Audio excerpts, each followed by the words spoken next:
the Harvard School. When he got this idea, he was starting a website called Harvard Connection. And, you know, because he was not a programmer, he had to take some help from the programmer. One of the first programmers that he went to was an Indian. And, of course, he could not get full commitment from this guy.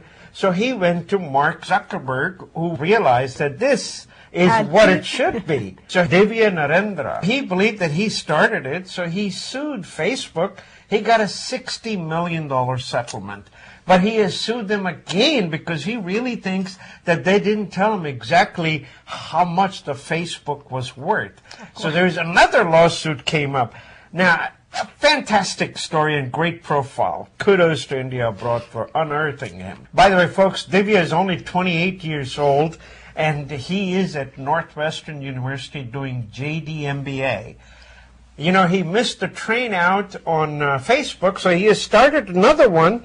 It's called SumZero, that enables hedge fund, mutual fund, and private equity analysts to share business and investment ideas. He says it's a cross between Wikipedia and LinkedIn for the investment banking community. You can't put a good man down. I mean, he's got to do it. And the second story is from Bloomberg Business Week, and it's about Roshan Barara. He is shipping out 500 million diapers every year. Two guys started a company called 1-800-DIAPERS. Later on, it became so successful, they bought diapers.com from one of the people who had that. And now they are mini Amazon. Amazon is watching them every single day. They feel that when they see a price bot attack, it truly is a sincerest form of flattery.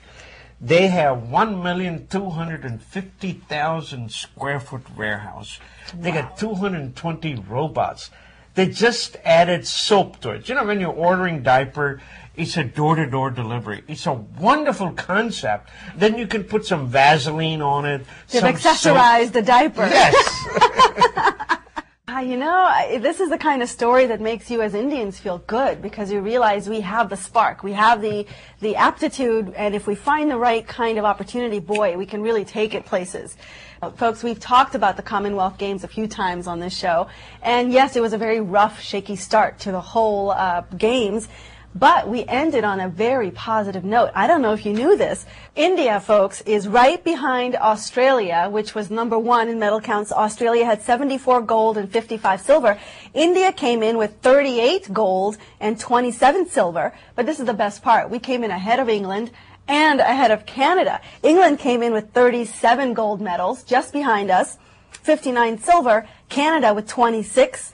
And 17 silver. You know, what is great about this is that despite all of the turbulence going into this, you came out with another fabulous closing ceremony. You came out high in the medal count. I'm hoping that all of that negative press will just now go away, get swept under the carpet, and maybe we'll be back on track to win one of these Olympic bids. I would wish it with you, but Prime Minister Manmohan Singh wants to know exactly why did it go wrong in the first place. So the probe has started. A lot of these tickets were sold, but the stadiums were empty. Not everybody showed up. It's obviously somebody like me who wanted to go, purchase the tickets, and then at the last moment decided, oh, it'll be chaos. I don't want to go. That's probably what happened. Well, I also read a story that many of the local Delhiites actually left the city because they didn't want to deal with all the chaos of the games.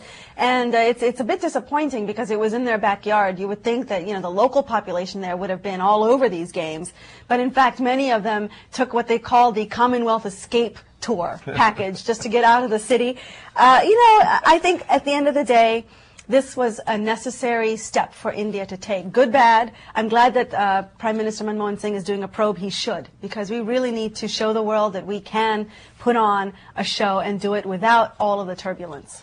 Like President Obama will say, this was a teaching moment. It was a teaching moment. We'll leave it at that. You know, Ramesh, you'll enjoy this.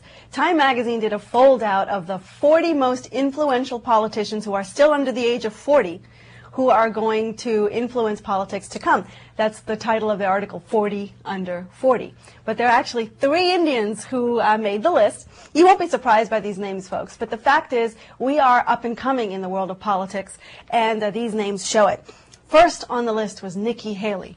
Of course, she has done a phenomenal job. She's come out of nowhere in a very fiscally conservative, socially conservative state of South Carolina. And her conservative agenda, she's been able to win past all of the projections and in a very male-dominated political market where she's serving.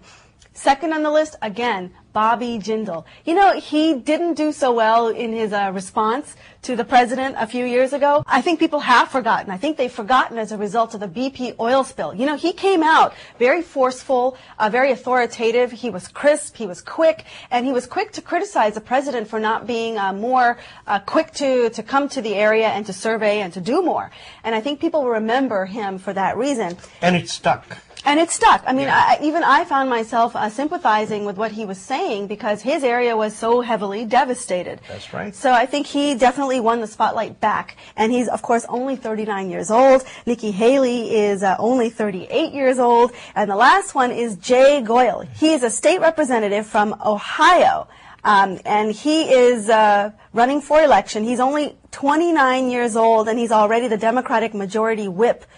Who is touted as the next future governor of the state of Ohio. I mean, you're talking about Midwestern United States, and we are making a presence. This is just amazing to me. And he's running for Congress, and I am thinking that he will get elected.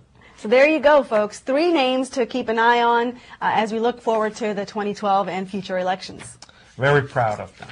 But moving on, folks. The women folks have done very well, not only here in the United States of America, but they have also done well in India. You know, the colonial rule was the women will never be bartenders. And that was carried out by India till just this past week when they passed a law and they said women can now be bartenders.